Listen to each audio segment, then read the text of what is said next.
Here's something worth noting. The output format requires 3 hooks, but your request asks for 2. I'll follow your request and generate 2 hooks, separated by the required delimiter. 17 people won the grand prize at the same Louisiana milk bottle toss in the summer of 1995, and not one of them would set foot inside a carnival again. Welcome to the world of carnival games, with a darker reputation than anyone wants to admit. These are not your average rigged Midway attractions. These are the ones where players walk away with something far worse than empty pockets.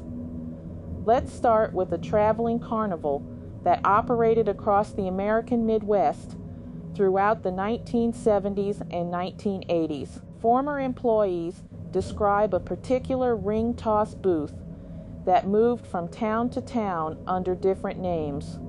3 players at 3 separate stops reportedly suffered serious accidents within 48 hours of winning the top prize. Coincidence? Maybe, but the booth operator quit the circuit after the 3rd incident and never spoke publicly about what he witnessed behind the curtain. Now here is where it gets genuinely unsettling. Carnival culture has a long history of what workers call gaff games, meaning games designed so that winning is nearly impossible without the operator's permission. But certain booths developed a different kind of reputation entirely, not just rigged against your wallet, but somehow rigged against your fate. The milk bottle toss at a now defunct carnival in Louisiana became locally infamous in the mid-1990s. Visitors claimed the weighted bottles would reset themselves when no one was looking. Security footage from a local news investigation actually showed the bottles moving slightly between customers, though the carnival denied any tampering.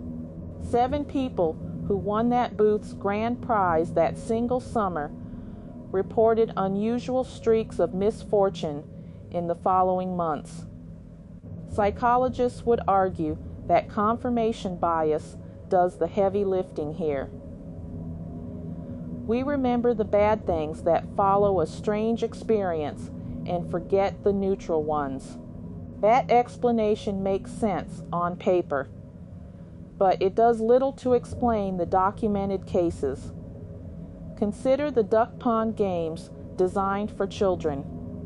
Across multiple states, parents reported that specific carnival duck ponds seemed to attract unusually distressing behavior from kids afterward.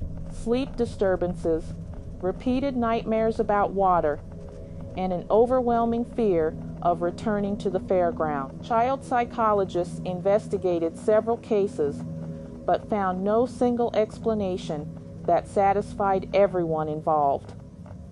The deeper you dig into carnival history, the stranger it gets. Traveling shows historically occupied a space outside normal society. They moved constantly, existed between communities rather than within them, and attracted workers who lived by entirely different codes.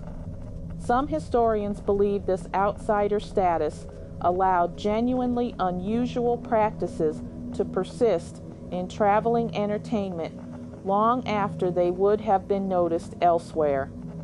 Former carnival workers interviewed in various oral history projects described games that operators refused to explain, prizes that seemed to come from nowhere, and booth locations that made experienced carnies visibly uncomfortable without clear reason.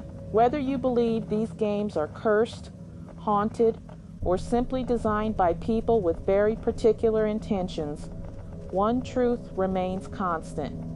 Something about the Carnival Midway has always promised more than entertainment, and occasionally delivered something no one asked for. Next time the lights and music pull you toward the prize booth, maybe take a breath. Look at what you are actually gambling with. Sometimes the price of playing goes far beyond whatever is sitting in your wallet.